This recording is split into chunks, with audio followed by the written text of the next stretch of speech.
I'm getting rid of every slope in my indie game. And honestly, if you're a game dev, you should probably do the same thing. And I'll explain why. But first, a little context. I'm Kenneth, and I'm working on a 2D pixel art action platformer called Isadora's Edge. Hopefully you're seeing some sick-ass B-roll of the game right now. It's a game sort of like Symphony of the Night and Hollow Knight and Mega Man X Knight. That sort of gameplay style. Based on the title, thumbnail, and intro of this video, you probably wouldn't have guessed it, but I love slopes. In video games, I love slopes, and I don't even really know why. I mean, look at this. Look at that subtle change in elevation. The tasteful gradation of it. Oh my God, it even has perspective. But honestly, I don't really know why I love slopes so much. They just like tickle something in my brain. Something in my brain goes, hell yeah, when I'm on a slope. Maybe it's the fact that it like makes the gameplay more smooth since you can change your elevation without needing to jump. It might just be nostalgia because the first time I played Mega Man X and I could like dash up a slope, it felt sick as hell compared to the previous Mega Man games. So maybe it's just pure nostalgia that makes my brain tickle with the good dopamine when I am on a slope. I really love slopes. And honestly, it was that love for slopes that kept them in my game for so long and made it really hard for me to let go of them. But at this point, the issues with having slopes in the game have far outweighed the benefits of having slopes in the game. And so I'm going to break down the 3 major issues with slopes so that you can decide for yourself if you think slopes are worth it. And those 3 issues are 1, physics, 2, art, and 3, level design. So first, let's start with physics. Now, I could summarize this whole section by saying that game engines hate slopes. They just despise slopes. It's a bit of an oversimplification, but honestly, it's not that far off. It honestly just adds a lot of complexity to the physics engine.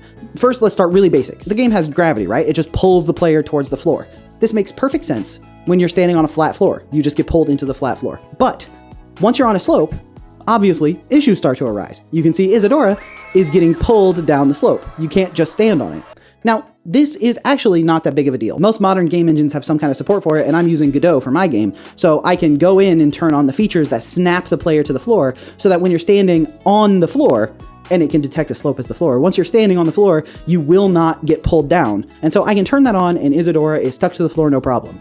However, now that she's stuck to the floor, she can't jump because the game engine is pulling her onto the floor. So that's okay. We can also fix that where if you try to enter the jump state, you turn off the snapping to the slope. This does have a little bit of weirdness where you slide down a little bit more than you should when you transition from an aerial state into the grounded state on the slope, but that's fine. We can account for all of that. But then we have another issue. Player has a horizontal move speed. When you're moving on a flat floor, the horizontal move speed is very consistent. That's how fast you're going. When you're going down a slope, you're also being pulled down by gravity, so you're moving faster. Similarly, you're moving slower when you go up. This is not good. But we can also account for this, where we can measure the normal vector of the slope and determine the angle that the slope is at. And then if you're moving up a slope, we can apply a boost that is equivalent to the offset from the angle of the slope. So we can account for that too. But now we have an issue with the enemies, where the enemies have all these same issues. But that's fine. We can apply all these same fixes. Enemies, they snap to floor so they can move up the slopes. If they're trying to go aerial, then we turn off the snapping so that they can actually jump. We can apply that same offset so that they don't move faster down slopes and slower up slopes. All of that's working fine. But now they'll walk to the top of a slope but not walk down it. That's weird. What's going on with that? The raycasts that are trying to detect ground collision to see if there's still ground for them to walk on or if it's a ledge and they need to turn around, those aren't long enough to actually touch the slope if the slope is steep enough. So some slopes, they'll get to it, they'll see what they think is a hole in the ground, they won't walk down the slope. So we can account for this by either extending the raycast for the ground collision, but that could potentially see a tile that they would walk off a ledge onto another tile. So instead we have a secondary raycast that we can use to check, is there a slope there? Because if we don't see any ground but we see a slope, we know that we can continue walking. So that's good. But now the enemies are walking up to the bottom of a slope but won't walk up it. So what's going on with that? We have a raycast that shoots out in front of the enemy to see if they see a wall. And if they see a wall, they turn around. The problem is that if the slope is steep enough, they will see it and they will see that there is collision in the way and turn around. Okay, we can account for this too. When we shoot out that raycast to see if there's a wall, we get the normal vector of whatever we collide with and check and make sure that it's 90 degrees or it's like close to it, some offset, some value that determines what gradation of slope we're okay with walking up. We check that normal value, make sure it's acceptable. If it is acceptable, it's a slope and we can walk up it. Otherwise, it's a wall, we turn around. Do you see the problem? These engines and these features and all this stuff is made so much more complicated by using slopes. If it was all flat ground and flat walls, everything would be very simple, everything would work, no problem. But the slopes introduce so many other issues that you have to solve, where it's just physics problem after physics problem after physics problem. And the more problems you solve, the more pop up. It's like, I thought I had the enemy physics working with slopes perfectly, and then Rungtonk, do this. Thanks, bud. And that's just the player and the enemies. That's not even considering the projectile physics and how they interact with slopes. It's nonstop, the amount of physics issues that pop up when you're using slopes. So if you don't use slopes, you don't have to deal with any of that. And I think that alone is enough for most game devs to be like, not worth it. I don't want to put all that extra time into handling slopes, especially when you're doing something by yourself. If you're solo deving a project, there are so many things you need to deal with and so much stuff that you have to do that spending that extra time making slope physics work doesn't feel like the best use of your resources, if you know what I'm saying. But that alone wouldn't be enough to stop me. I mean, I already solved most of the physics issues that have popped up, and I would be willing to continue solving all the physics issues that pop up just so I can have my beautiful, delicious little baby slopes in the game. But there's more issues. So let's get on to number 2, art. Now, let's do a little demonstration. Take a look at Isadora standing on some flat ground. Nice, right? Beautiful, perfect. No issues, looks great. I love the idle animation, awesome. Now, let's look at Isadora standing on a slope. I think the issue is fairly obvious. Isadora, BB, what that foot doing? Your instinct when seeing that might be, oh, you need some kind of special animation for when she's idling on a slope. This one has her legs spread out very far, which makes sense for flat ground. You know, you got to keep that battle stance. But when you're on a slope, she should maybe have her feet pushed closer together so you don't have that issue. What about her standing attacks, right? When she's not running, should those have a special sloped version? Not to mention, running up and down the slope also looks a little off. It's not as bad, like you can buy it, but you could have a better animation for running up a slope where she gets like a little bit more vertical movement on the knees. So are we just gonna have an entire separate suite of animations to use when we're on the slope, and then we have to be very careful when we're playing the animations to make sure we're blending between them correctly? Is that the answer? Because, I mean, we could do that. It is more, expensive in terms of time and effort of making all those animations and getting them all in and working, but it doesn't really solve the problem, because what about enemies? Let's do the worst example we have, Rungtonk. Rungtonk is an amazing enemy with a fantastic walk cycle. I mean, look at him moving on some flat ground. It's beautiful. But Rungtonk is very, very wide, and being wider makes this problem more obvious, as you will soon see. So let's see Rungtonk walking up a slope and walking down a slope. Let's watch Rungtonk walk up this slope, and now we can watch Rungtonk walk down the slope. He barely looks like he's even on the ground. It's hilarious. He's not even related to the ground. It looks like he just kind of floats up next to it. Now, there are some small tweaks we could do here to get it looking better, like changing his collision and changing the way the Z indices work up and maybe hiding. Like, there are some little tweaks we could do, but they don't solve the core issue. The core issue here is that there isn't any perspective to these tiles, so it doesn't look right. So the solution is to use perspective. Now, perspective is like a different type of tile set. Let's use some concrete examples so you can see what I mean. Hollow Knight is a game that does not have any perspective on the tiles. They are like full, flat, face on. You are seeing the tile, and Hollow Knight stands directly on top of the tile, like literally at the very tippy top.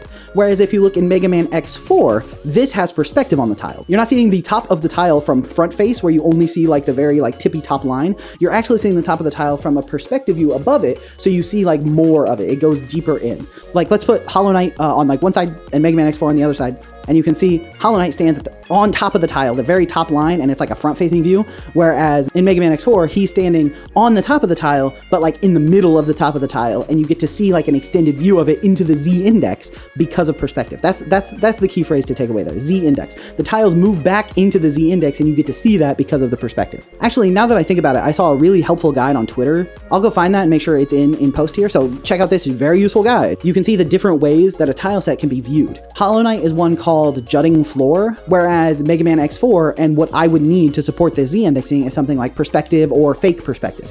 The problem with perspective is that the extreme angles don't support wall climbing, because you can only climb the wall from one side of it. The other side, you would be hidden behind the wall. Now, you could still do that, but it would look funky. So I could use fake perspective, which solves that problem, but it introduces a new problem, which is that it looks freaking weird. Fake perspective just looks strange. We could do what Mega Man X4 does, which is use a perspective view, but the angles are like directly straight into the Z index, right? There is no perspective skew at all. It's just straight into the Z index. And all of these are like possible. We could do this to solve the issue, but it is more complicated to do this rather than doing like the front facade or like the jutting floor versions of tile sets. It's harder, it's more work, and it limits what you can do artistically. I have had difficulties with using tile sets because of this Z index constraint that's introduced by slopes. And I've been talking to some environment artists that have said the same thing. I was like, we really need this Z index so that we can support slopes. And they said, do you really need the slopes? Because the Z index thing is hard. So essentially, wanting to support slopes requires you to have this deep Z index so that things look right. And that deep Z index introduces a lot of constraints around the art of the game. If you have a particular look you're going for that doesn't include this perspective thing, just don't use slopes. It'll look weird unless you're willing to do a bunch of other animation work. It just increases the workload on the art side by quite a lot. By itself may be worth it if you really like slopes, but the increased workload from the art and animation side, plus the increased workload from the physics side, and suddenly with the increased workload here, you're starting to see why it just doesn't make sense from a workflow perspective to want to use slopes. You save so much time and effort that you can dedicate to other way more important things. But I gotta tell you, I was holding fast. I was headstrong and moving forward with my slopes. I didn't care about any of this. I was like, yeah, we got slopes. Until I ran into problem number 3. And problem number 3 is level design. A quick interruption to let you know that Isadora's Edge is now live on Steam. So if you want to wishlist the game, the link will be in the description and the pinned top comment. So head on over there and give it a wishlist if you're feeling up to it. I'll make like a full announcement video and talk about the details of it later, but it just went live. So I decided to record this and get it in before the next video goes out. All right, back to the video. So I've been working on the level design for the Corrupted Forest level in my game quite a bit recently. Maybe I'll show you some like test footage. I've been using like gray boxes. Well, I mean, I think technically blue boxes just to prototype gameplay without focusing on the art of it. And the issue I was running into is that slopes can really trivialize sections because it gets rid of ledge guarding. Now, if you've ever played Smash Brothers or you're familiar with that, then ledge guarding makes perfect sense to you. Don't even need any more explanation. But in case you don't, there's a ledge, right? And there's an enemy on the ledge. You have to jump to get up onto that ledge. You can't just like be there now. And that means the enemy on the ledge has a lot of power over you. You can't just like recklessly go up there. You have to engage from below. And being below the enemy, especially if they have projectiles or other ways to guard the ledge, puts you at a huge disadvantage. So it can add some challenge. It allows for some interesting game design. Slopes eliminate that. It means you can just walk up to the enemy that is elevated above you. It means that an elevation change isn't inherently an advantage or a disadvantage. Now, you could say, just don't add the slope there then, right? If you want the challenge of the enemy guarding the ledge, make it be a ledge, don't add a slope. Okay, so we've eliminated one use case of slopes, right? So what if we just want a change in gradation? We want to increase or decrease our elevation. We would be able to use a slope here because we don't care about there being a challenge, it's fine. Well, then you also don't need a slope. Just don't put a challenge there. Just make it a jump or whatever, and just don't have a slope. Then there's still no challenge and you're still changing your verticality, right? So we don't really have that use for it either. And this was the issue I kept running into over and over again. Anytime I tried to use a slope during level design, I was like, there is no point to having this here. Either it is invalidating challenges or it isn't adding anything. It actually came to a head, most obviously, when I finally found a use case for a slope. I prototyped some traps in the level that have like a laser, and if you trip the laser, it shoots you. You know, it's a tripwire. I wasn't sure if it fit the forest, but I was just prototyping and playtesting mechanics, you know, as one does. It worked pretty well. Maybe I can throw the footage up here of me like playtesting with the slopes there. And I was like, aha, perfect. I'm so glad I have slopes in this game because this one obstacle in this one room type is a little bit easier to make thanks to the slopes. And that gave me a sort of realization that maybe, actually, I don't need the slopes. If it was this difficult to find a use case for them, there are plenty of other room types I could make. Essentially, the issue I have with slopes when it comes to level design, it's not a tool that's really helping me very much. It's not unlocking new cool design space for me to use. It's just something that's there, so I put slopes in. And sometimes I have to go delete them because it's invalidating a challenge. For the most part, slopes are in there purely aesthetically. They are not functionally serving any level design purpose. I'm deleting a lot of them to make the level design harder. And not to mention, you would think, right, intuitively that having more options available makes level design easier, but I find a lot of the time that it's constraints that breed creativity. It's like having some defined boundaries for your problem space to make it easier to come up with a solution to that problem. And so giving myself less tools for building the levels actually gives me more ideas because I have to creatively use the tools I do have. And slopes were not really assisting me at all. So ultimately I had to ask myself, are having slopes available to me while building these levels making things easier or harder? And the answer, shockingly to me, was harder. So they weren't helping me build levels like I thought they would. They were causing me to do a bunch of extra programming and development to handle all the physics issues, and they were making things take longer and be more difficult artistically. And for what benefit? So that you can go like this? Whee! And yeah, sure, I'm oversimplifying saying that's all you get from it, the ability to go wee up a slope. But honestly, that's more or less what it is. Like, the one use case I can really think of is in Symphony of the Night, where there's like that big staircase, and there are enemies that have like a horizontal threat range, and they're like above you vertically, and you get to like engage them. But I don't know why I couldn't just build that with ledges also. Ultimately, the benefit of slopes is that you get to have slopes. And the cons are that it's way more work, and that's it.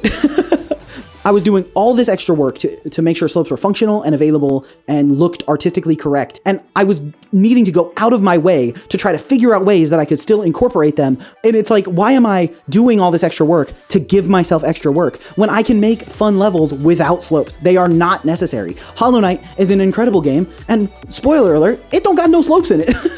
So that's what I'm saying. If you really love slopes, or you have a use case that makes slopes important, you have some main mechanic of your game that you need to slide down slopes or slide up slopes or something, if slopes are a core part of your game, or you just really don't care about all the extra work, you love them that much, sure, go ahead, put slopes in your game. I'm not gonna stop you. I'm not your dad. I couldn't stop you if I wanted to. But if you don't have a strong feeling about slopes, or they aren't necessary, they aren't like a core necessity for your gameplay, cut them. And coming from me, that's like really hard to say, because boy, I love slopes. I have thought maybe I should cut slopes. No, never doing it so many times while working on this game. But ultimately, the answer, I think, is just that they're not worth it. And with that, we've reached the end of the video. Please like and subscribe and leave a comment telling me how awesome this video was and how I've completely blown your mind about how slopes work. Yeah, what am I supposed to say? Like, subscribing is free? That's one of the things I'm supposed to say. I'm supposed to say only one person that out of every bajillion that watched this video is actually subscribed. Like, 1.3% of people that watch my videos are subscribed. If you liked the video, it would really mean a lot to me if you press subscribe, if you hit like, if you left a comment, all that good stuff. I really appreciate you sticking around and watching the whole thing. I'll see you in the next video. Peace out!